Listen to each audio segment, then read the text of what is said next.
He was a celebrated poet, a hero to thousands, and a Nobel Prize winner. He was also a self-confessed sexual predator who abandoned his own child. Yeah, this is the deeply complicated story of Pablo Neruda.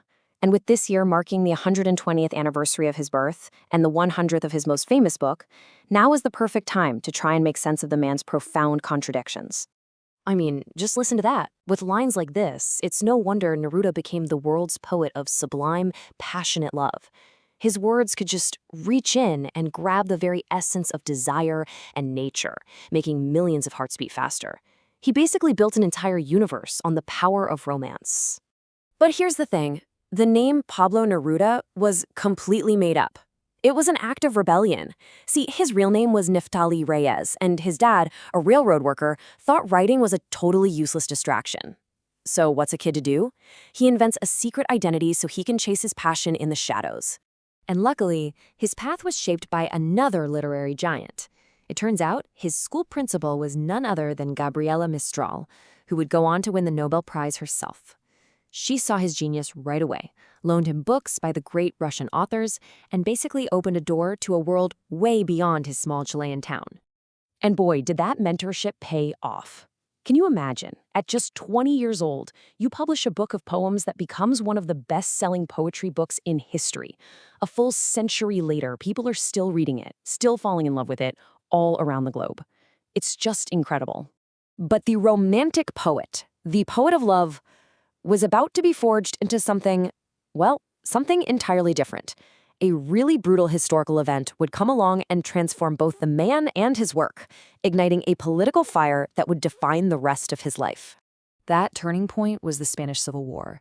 Neruda was working as a diplomat in Spain at the time, and he became really close friends with the brilliant poet Federico Garcia Lorca.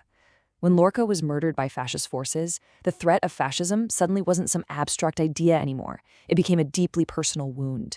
And his poetry, well, it was no longer just about love. It became a weapon. And his fight wasn't just with a pen. Take a look at this number, 2,000. That's how many lives he personally saved. In 1939, he chartered an old cargo ship, the Winnipeg, and he rescued 2,000 Spanish refugees from concentration camps in France, bringing them all to safety in Chile. Later, he'd reflect on this incredible act of defiance and humanity. For him, this rescue mission wasn't separate from his art at all. In fact, he called it the most noble poem of his life, a masterpiece written not with ink, but with pure action. His commitment to his political beliefs would literally put his own life on the line. After he denounced his government, a warrant was issued for his arrest. He spent 13 months in hiding before making this daring escape on horseback, crossing the treacherous Andes Mountains into exile. So he becomes this symbol of resistance, right? A hero to the oppressed. But who was the man behind the heroic myth? This is where the story gets really, really uncomfortable. Because behind this celebrated public figure was a private life marked by some truly inexcusable cruelty. The hero who fought for humanity had a side that was, well, anything but humane. Okay, so remember this man, the one who risked everything, his life, his career, to save 2,000 strangers from tyranny. Got that image in your head? Now consider this. That same man had a daughter, Malva Marina, who was born with a serious medical condition. He abandoned both her and her mother, leaving them to struggle all alone. His only child died in poverty in the Nazi-occupied Netherlands when she was just 8 years old. And the darkness doesn't stop there. This wasn't some allegation from someone else, no. In his own autobiography, Neruda himself confessed to sexually assaulting a Tamil servant woman while he was a diplomat in Ceylon. A chilling admission just hidden in plain sight for anyone to read. This political vision, while it was so fiercely anti-fascist, also had these massive blind spots. I mean, he wrote poems praising the brutal dictator Joseph Stalin. He stayed totally silent about the horrors of the Soviet gulags, a silence that cost him friendships with other great thinkers, like Octavio Paz.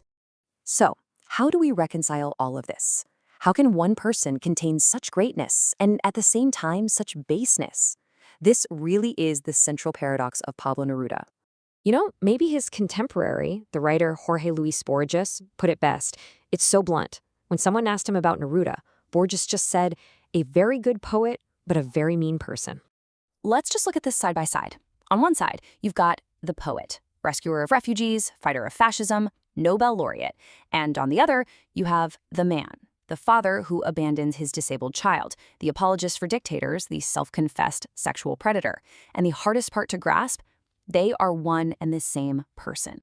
And to make things even stranger, this man, who could be so unbelievably cruel to people, showed this obsessive tenderness for inanimate objects. He was a passionate collector. He gathered over 9,000 seashells, which he poetically called small nations made of chalk. He treated them with a care he never, ever showed his own daughter. And as if his life wasn't already complex enough, his death is completely shrouded in mystery and suspicion, adding one last tragic chapter to his story. So in 1973, General Augusto Pinochet seizes power in a violent military coup.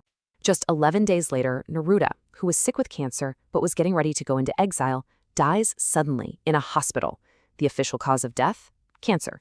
But his driver always maintained that he was murdered, given a fatal injection on the orders of the new regime. For decades, it was dismissed. But now, the case is open again. And why is it open again? Because recent forensic analysis of Neruda's exhumed remains discovered something shocking. Clostridium botulinum, a powerful neurotoxin that's not naturally found in the body. This evidence makes the assassination theory a very high probability. The poet who fought dictators may have actually been killed by one? Neruda's life leaves us with this essential, deeply uncomfortable question, one we're still grappling with all the time in our culture today. Can we, and maybe more importantly, should we, separate the magnificent art from the deeply flawed artist? Can we still cherish the cherry tree poem while acknowledging the predator who wrote it? And that leads to one final thought. Neruda's homes, they're now museums, and they're filled with all the objects he loved so much. So what if your home became a museum one day?